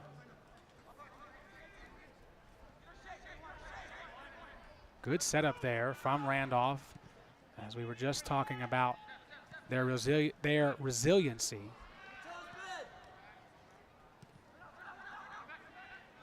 Easier for you to say than me,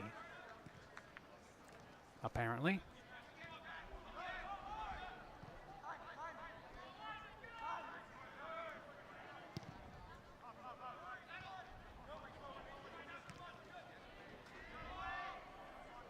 Wade Hall. One touch forward. Betts could not get in front of Daly, though.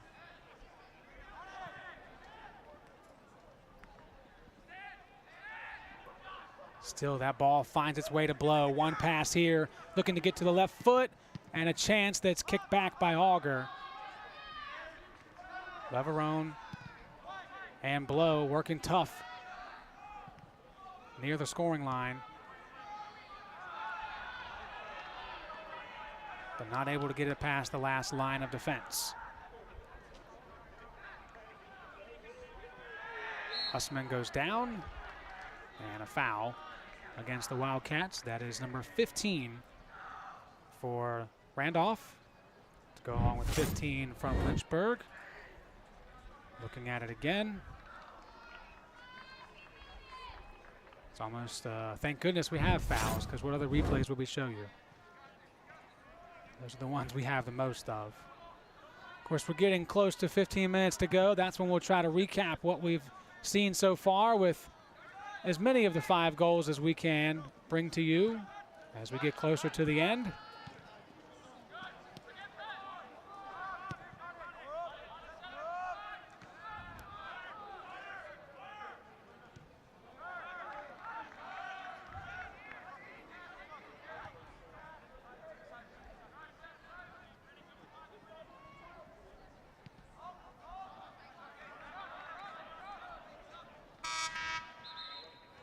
That horn means substitutions, and they're going to be just for Lynchburg. Kenny Robles and Monzi Shalita. As you take a look at the first goal of the night, a mistake by Wade Hall that led to Luke Mega's then 7th tally of the season. He has since added to that. Here's the first one for Randolph. It was Wes Bohr off the bench and on the scoreboard with a gorgeous upper 90 tuck. Just 2 of the 5 goals we've had here tonight, which also include a penalty kick from Evan Blow. He is 2 for 2 now in 2021 for PK opportunities.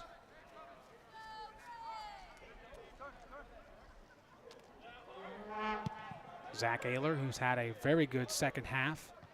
1 save in the first 45 minutes, 5 saves total now. And a yellow card given to another Wildcat. That's going to go against Steve Martinez, the senior from Midlothian, Virginia. Second yellow card given out to the Wildcats tonight. Just holding in the middle of the field. Now trying to worry about the cosmetics as Daly goes right down the middle and Ayler holds on. Good hands.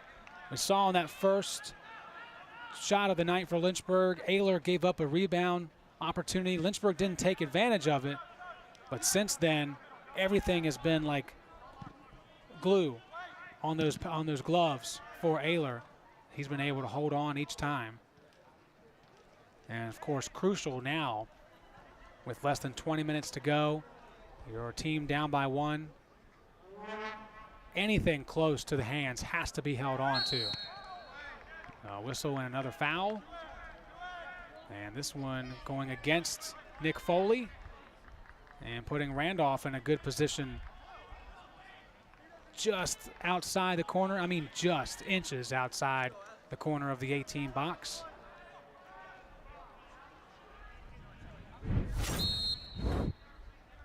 Setting up is Blow. And going right at it and hitting the chest of Mega. Two leading goal scorers becoming a part of that sequence.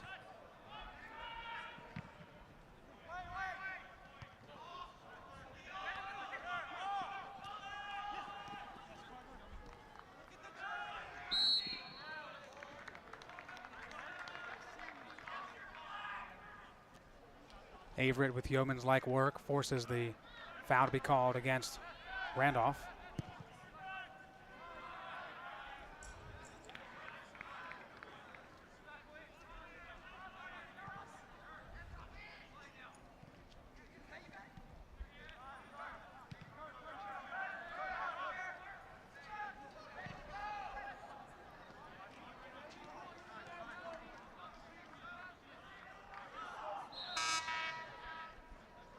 Returning for Lynchburg, number 19, Bailey Kearns.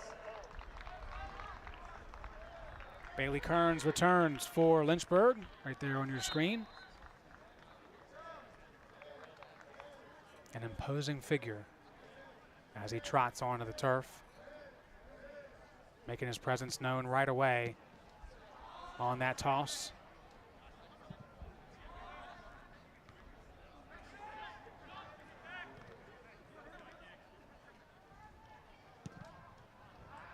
And that is kicked out. And I'm going to reach down and take a look at the scores again. And the Yellow Jackets have tied it up against the Quakers of Guilford. It is 2-2 now with about 18 minutes to go in the second half from Ashland, Virginia. Again, that is the 6th-seeded Quakers against the 3-seeded Yellow Jackets. As Josh Auger is slow to get up and now goes back down. That is usually the universal sign of cramping. So Joey Daly plays athletic trainer for a little bit.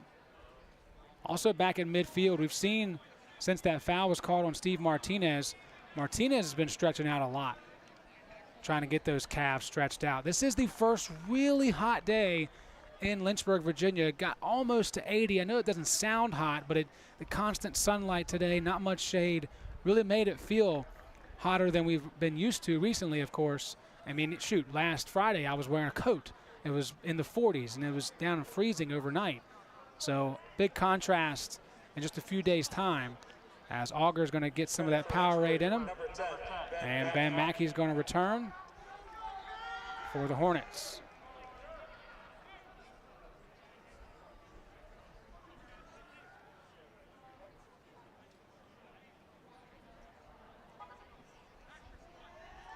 Also worth noting on the ODAC scoreboard that it is still scoreless between number 8 Ferrum and number 1 Hampton-Sydney. Inside the Tigers' den, the Panthers are making it tough on the 1 seed. The 2 seed has already fallen today. W&L dropping their quarterfinal matchup with Roanoke.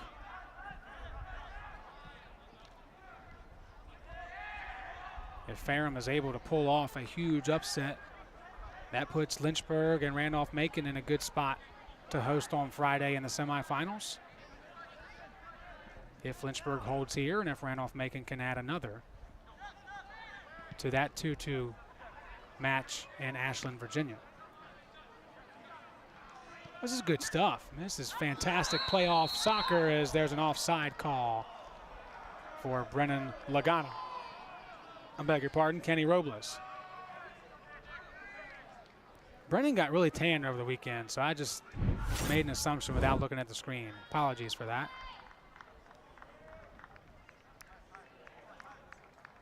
Just barely. But the sophomore from Woodbridge was just offside. And so it remains 3-2 with no real chance there in that sequence.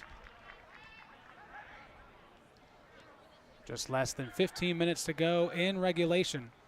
The Wildcats have fought their way back from a 2-goal deficit, tied it at 2 here in the second half, only to find Luke Mega getting his second of the night to bring us to where we are now.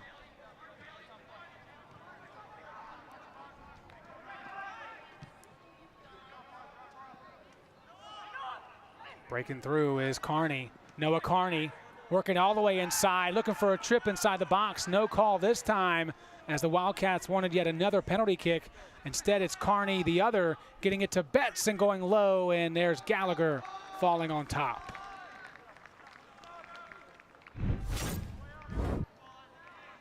As I mentioned, Noah Carney and Isaac Carney out there together, 3 and 15, so hence using the word other. I guess since we all know that now, I could just refer to them as Noah and Isaac, perhaps. Hopefully mom and dad don't get too upset with that. Sometimes parents, try to use a first name basis.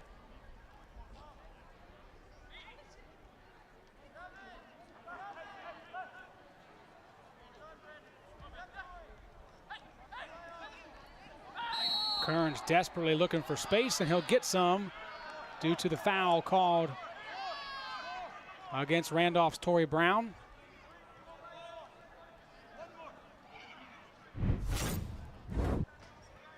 One more look at it here. Hey, if it makes any difference to the Carneys, kind of favor your boys, because I'm a West Virginia boy myself. So I'm just happy to see the WV on the roster sheet. Always gets me excited. Free kick for Lynchburg, 12:25. Robles off the head of Betts and across the end line for a corner kick. The front line of defense for both of these teams have done well tonight. Each time there's been a free kick that close to the 18, that front line for the opposition has been in the way of the shot.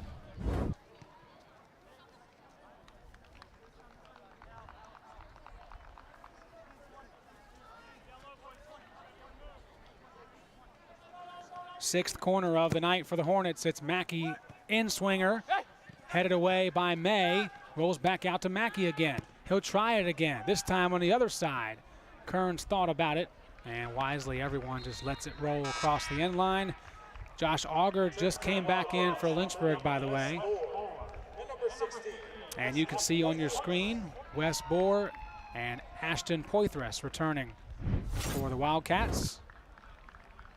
Here's another look at the goals this half. We're looking first at Evan Blow and the penalty kick goal next time.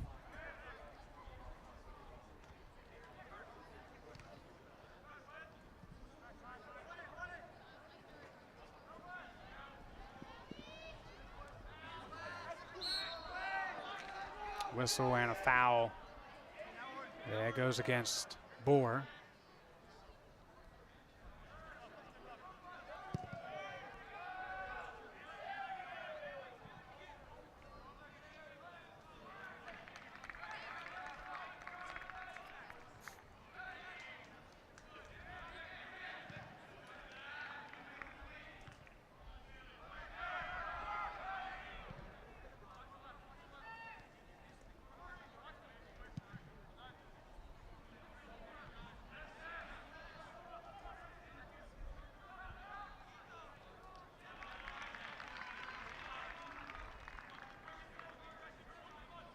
Again, continued fight here for the Wildcats.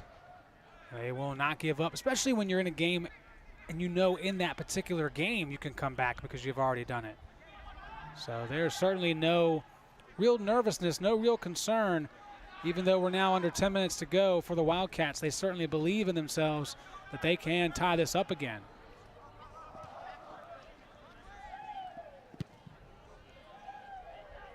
Ayler puts this one near the touchline. Bohr chests it, heads it, and kicks it forward. Now gets it back. Good rush here from the Wildcats. Up the middle, it's Bohr. Getting to his right foot, Shalita steps inside. Bohr goes down. No whistle there. Wildcats continue, and eventually it's cleared into the Lynchburg bench. What a great sequence for the Wildcats.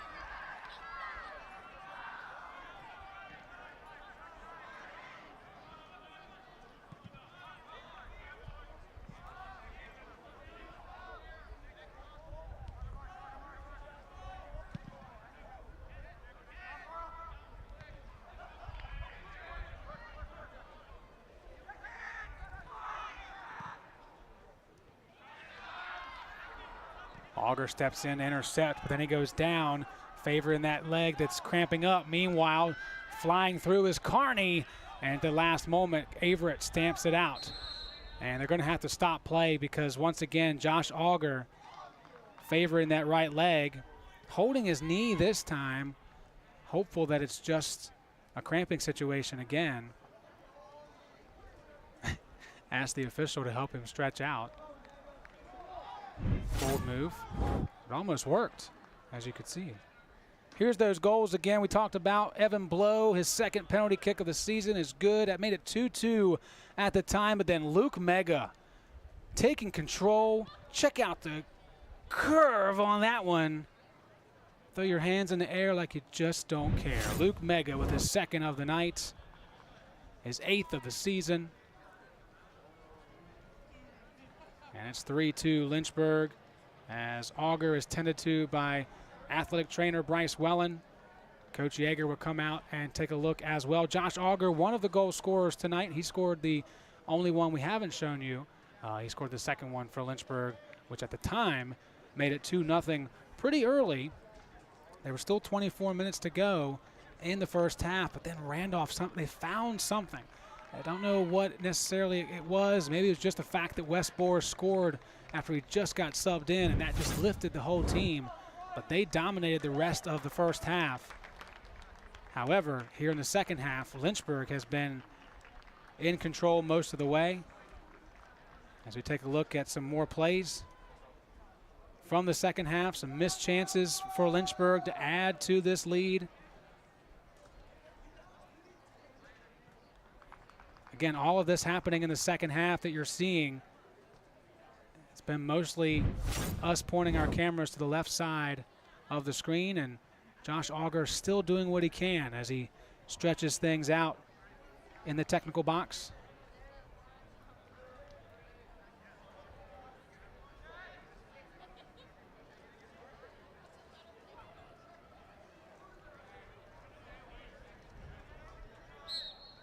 Wow, just took another look at the ODAC scoreboard. It's 3-3 now at Randolph-Macon. As Bailey Kearns hounds Tori Brown, the whistle will give Ayler a chance to kick it away. I'm going to click on that game and just see how these scoring plays have been. That is an excellent game. Guilford led 2-0. Then it's 3 straight goals from Randolph-Macon, followed by the game tire from Sebastian Salas at Guilford. So an excellent, excellent set of games we have here tonight in the quarterfinals, as that one's going to lift high and overtop the crossbar. And we dip under 8 minutes to go in regulation. Time becoming a factor for the Wildcats' attempt at yet another comeback.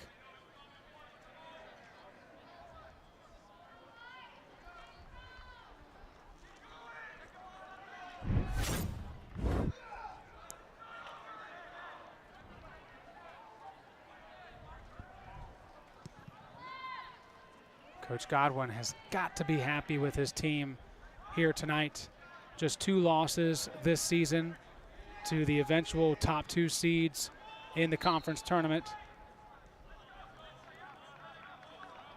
They played an exhibition before the season started here at Schellenberger Field. It was a 4-0 win for Lynchburg that day, but that is in very distant memory now, the way the Wildcats have played here tonight. And with 7 minutes to go, Wade Hall puts the free kick inside. Foley wins the ball. It rolls back near the 18, and it's Daly using those neon shoes to kick it out of harm's way.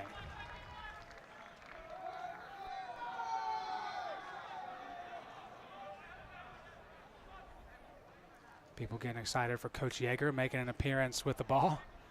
A fantastic ODAC player in his own right, winning some titles as a player during his tenure at Virginia Wesleyan, coach at Virginia Wesleyan, bringing those winning ways to Lynchburg 19 seasons ago. 6 ODAC championships to show for it, a national championship runner-up in 2010.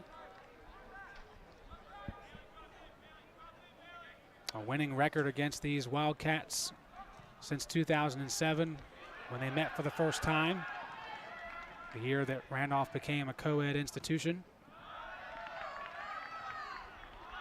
Lynchburg leads the rivalry, the Hill City rivalry, 14-2-3.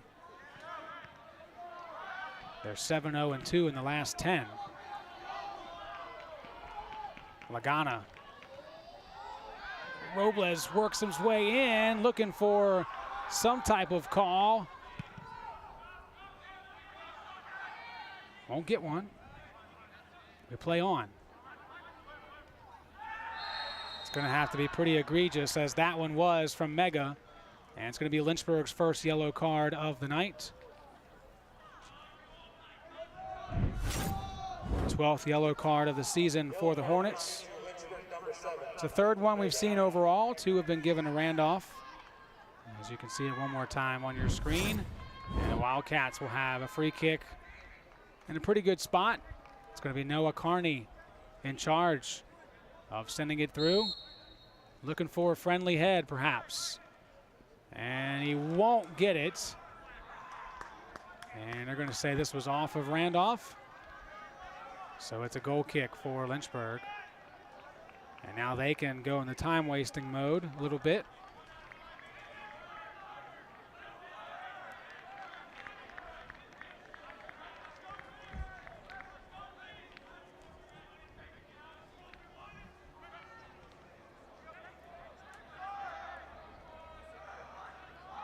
As he should. Gallagher soaking things up before he boots it out.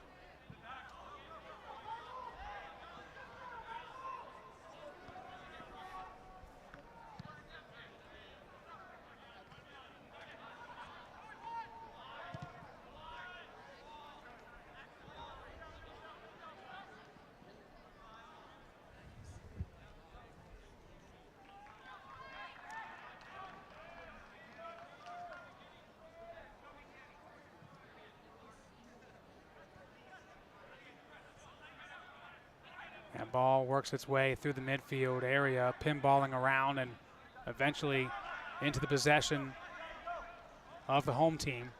Daly's going to go back to the other side of the field, looking and finding Robles. Averett surveys, goes deep and well off the mark on that potential kick for Mega. And the Wildcats in hurry-up mode. Ayler's like, go, I'm just going to send it deep, go. Good win by Foley. Working there against Poitras. 2 guys right around 6'2". It's a good battle. As Brown dribbles down the near sideline, tiptoes through. Picking it up is Noah Carney. Carney through the middle. And that pass, miscommunication there. I couldn't tell if he was trying to leave it or send it ahead. Blow was there, so was Poitras, and it just kind of went away from both of those. 3:10 remaining. This is Bohr. Wanted to get to Evan Blow. Instead, he found Robles. Lynchburg can hang back as long as they stay in those passing lanes. Don't give Randolph a big chance, and it could turn into a nice counter as Shalita goes down. Easy call for the official. Martinez going to pick up the yellow card. That is his second, and that means it's a red card, and the Wildcats have just 10 men the rest of the way.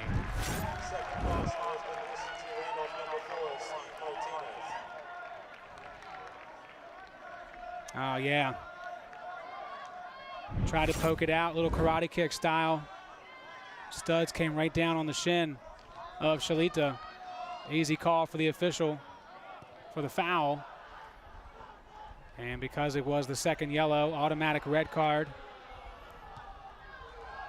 If the Wildcats are able to tie it up and potentially win it in extra, Martinez would not be available for Friday's semifinal. Captain for the Wildcats could be a non-option. But the rest of the team is running out of time, and they have one less player on the pitch to get it done.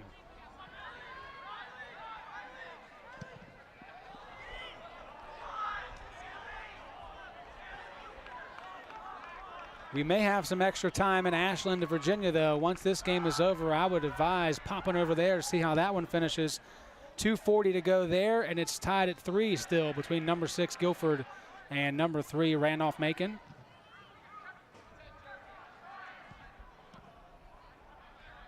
Also about 13 minutes, I beg your pardon, 3 minutes remaining in the Ferrum-Hampton-Sydney game, still scoreless.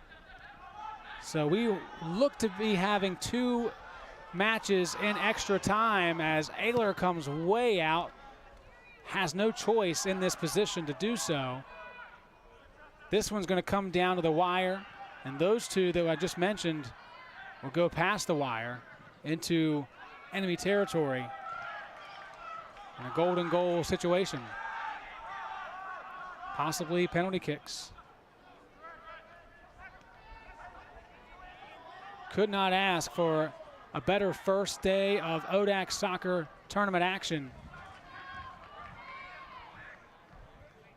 with everyone 1 through 8 having a chance today.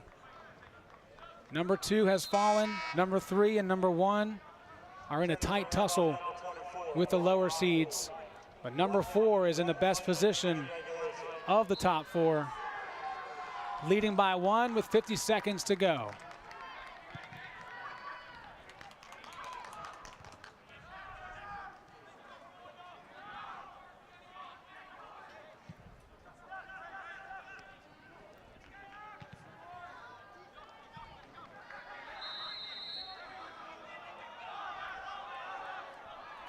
Ayler sprinting to midfield, just putting everybody in the box here. 25 seconds to go. Ayler keeps it low, not well executed. Mackey was able to send it back. Now it's Hall dumping it inside.